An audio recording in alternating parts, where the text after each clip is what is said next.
Alors bonjour, ma présentation aujourd'hui s'intitule « Association entre paludisme, intervention et environnement, une revue systématique et méta-analyse ». Il s'agit en fait des travaux préliminaires de mon projet doctoral qui vise à étudier de façon approfondie les moteurs de la transmission du paludisme en Ouganda pour pouvoir prédire l'évolution de la maladie sous l'effet des changements climatiques. Alors, commençons. Les changements climatiques sont une préoccupation pour la santé mondiale depuis plusieurs années.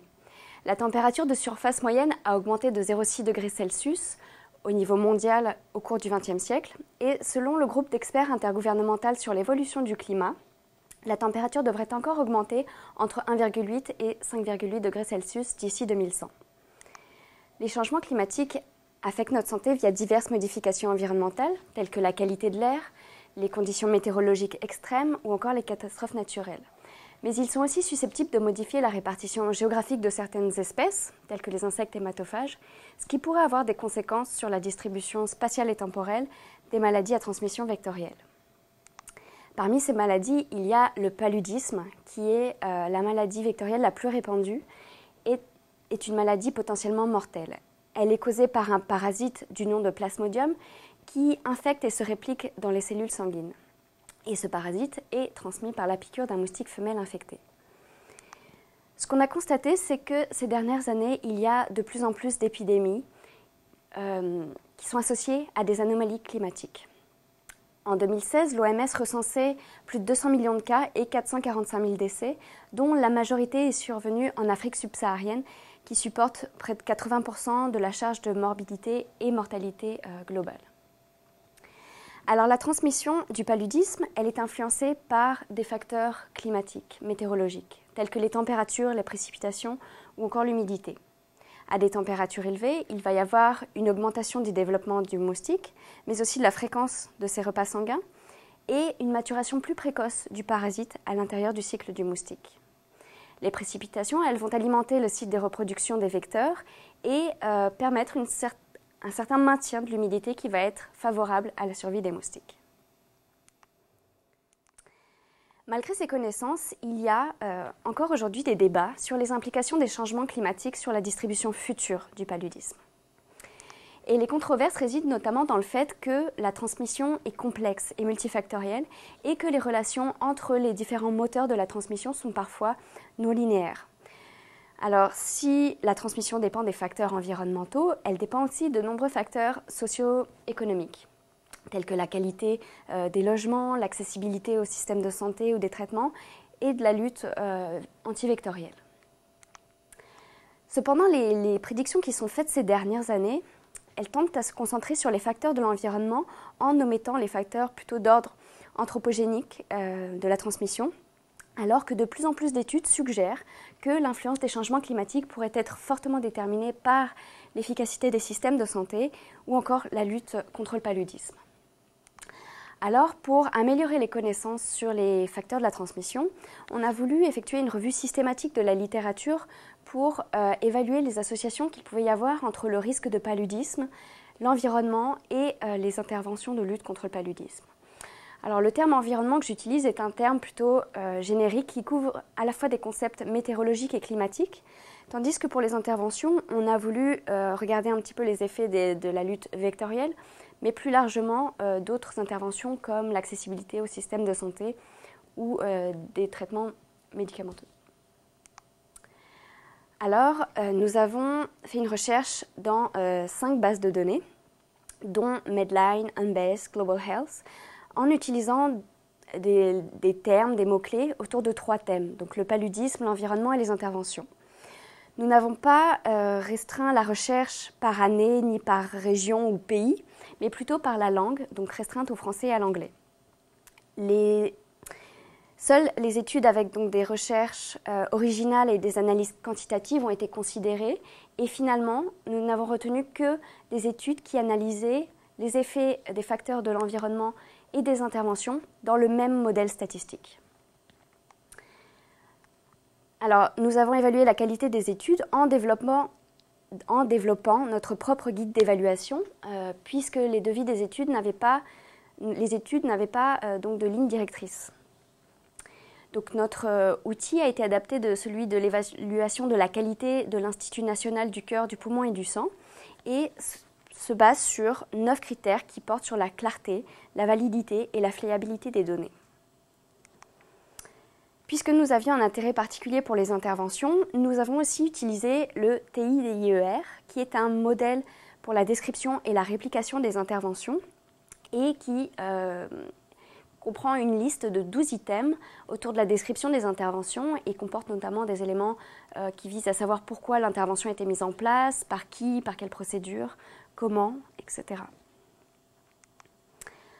En termes d'analyse statistique, ce qu'on a fait, c'est donc extraire les données relatives aux effets de l'environnement et des interventions et effectuer des méta-analyses en utilisant la méthode générique de l'inverse de la variance.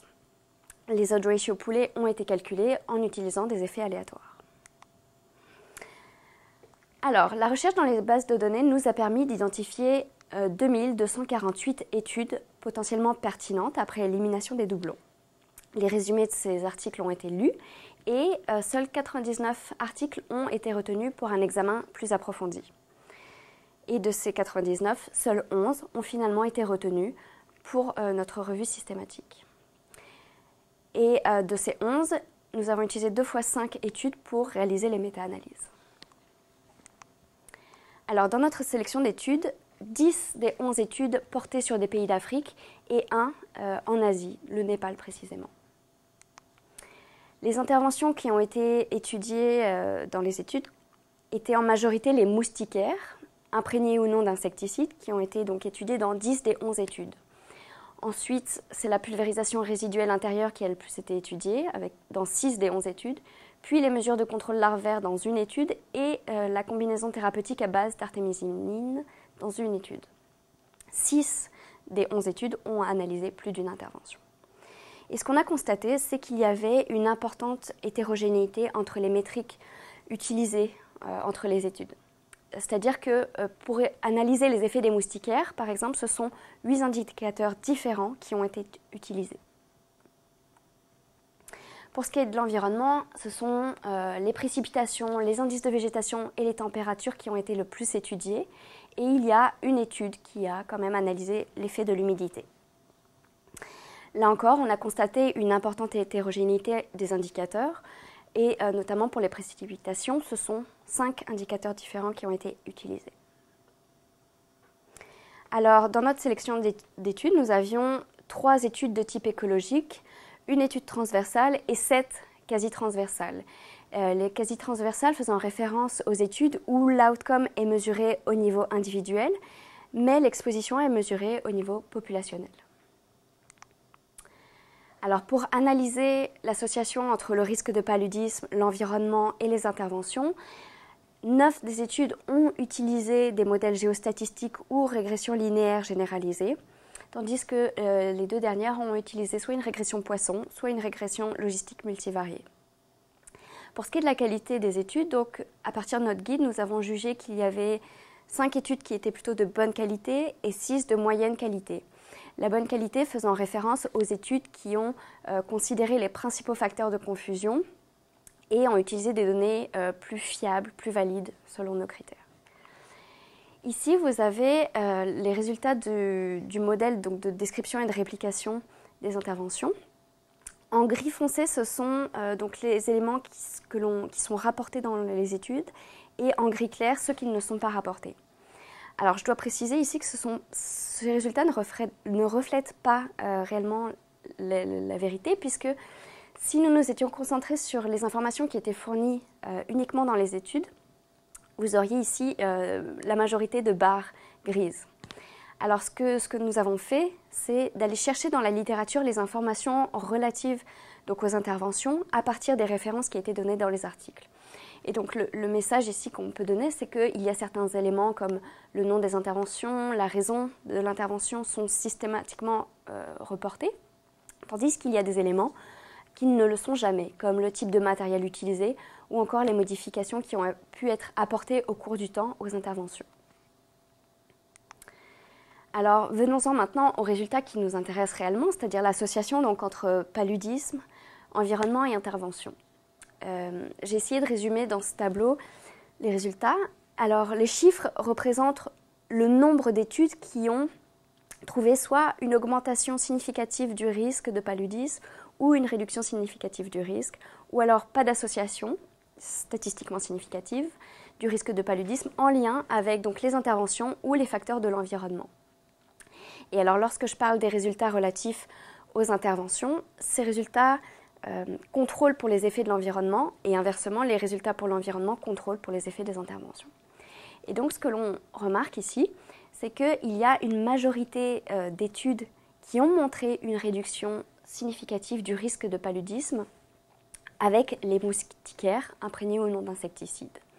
Et alors j'ai indiqué ici l'étendue des effets en vous montrant donc, les estimations ponctuelles pour les effets le plus fort et le moins fort, juste à titre indicatif. Ensuite, pour ce qui est de la pulvérisation résiduelle à l'intérieur, eh bien, la majorité des études n'ont pas trouvé d'association statistiquement significative avec le risque de paludisme. Pareil pour les traitements à base d'artémisinine, bien qu'il n'ait été étudié que dans une étude. Pour ce qui est des résultats environnementaux, là, ils sont plutôt inconstants. C'est-à-dire qu'il y a autant d'études pour les précipitations et les indices de végétation qui ont montré que ces facteurs donc, de l'environnement étaient associés à une augmentation du risque que d'études qui ne montraient pas d'association statistiquement significative avec le risque de paludisme. Pour les températures, en revanche, la majorité n'ont pas montré d'association statistiquement significative. Pareil pour l'humidité, bien qu'elle n'ait été étudiée que dans une étude. Alors, puisque nous avons inclus peu d'études dans cette revue et qu'il y avait donc une hétérogénéité importante entre les mesures, nous avons pu seulement faire des méta-analyses en utilisant les indicateurs qui étaient donc les plus fréquents et identiques, ce qui fait que seul l'indice de végétation par différence normalisée et la possession de moustiquaires ont pu être analysés dans une méta-analyse. Alors, ce que les résultats nous montrent, c'est que l'indice de végétation par différence normalisée est associé à une augmentation du risque de paludisme, bien que cet effet soit statistiquement non significatif. Et on constate aussi qu'il y a une importante hétérogénéité entre les études qui s'élève quand même à 87%, ce qui nous indique donc un node ratio poolé peu fiable et instable. En revanche, pour ce qui est de la possession des moustiquaires, son effet est protecteur et significatif, malgré une hétérogénéité quand même qui s'élève à 57%. Alors pour cette revue, ce que nous voulions, c'est donc sélectionner des études qui avaient analysé conjointement les effets de l'environnement et des interventions dans le même modèle statistique. Et ce qu'on a constaté, c'est que dans la littérature, il y a finalement très peu d'études qui ont fait ce genre d'analyse, puisque seules 11 études sur 2248 ont été retenues.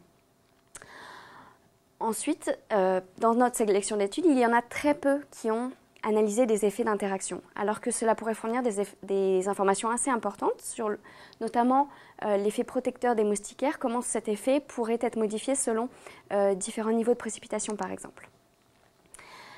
Ensuite, l'hétérogénéité des indicateurs a représenté un défi pour la mise en commun des données et pour tirer des conclusions appropriées. Si nous avons jugé que les études étaient plutôt de bonne et de moyenne qualité, on a quand même constaté un mauvais reporting global en lien avec donc, les statistiques et la description des interventions. C'est-à-dire que, par exemple, les estimations ponctuelles, les intervalles de confiance ou encore les erreurs types n'étaient pas systématiquement fournies.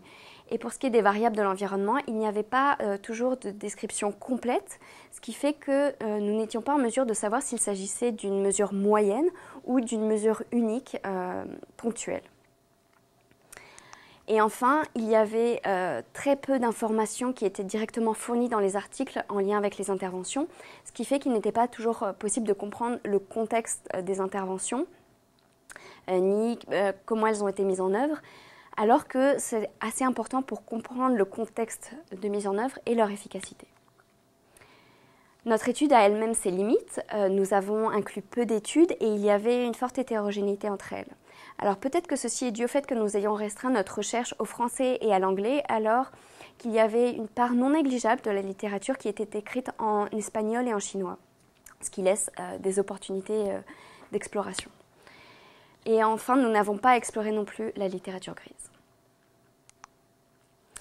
Alors pour ceux qui travaillent peut-être dans le domaine ou qui travailleront dans le futur, il y a des besoins de faire des recherches plus complètes, plus approfondies sur les moteurs de la transmission du paludisme, qui incluraient notamment les interventions et des données sociodémographiques, parce que cela pourrait permettre d'identifier d'autres prédicteurs importants de la transmission et donc d'améliorer les prédictions, notamment de la transmission future du paludisme sous l'effet des changements climatiques. Il y a un besoin de faire des descriptions claires des variables et de leur catégorisation, et peut-être de normaliser les indicateurs pour permettre une comparabilité et une reproductibilité des études. Et enfin, on suggère qu'il faudrait faire des descriptions complètes et systématiques des interventions pour comprendre le type d'intervention, leur contexte de mise en œuvre et leur efficacité. Alors, ces travaux ont fait l'objet d'une publication dans le Malaria Journal qui est accessible donc en libre accès si vous souhaitez avoir plus d'informations et voir l'étude dans son ensemble. Je vous remercie.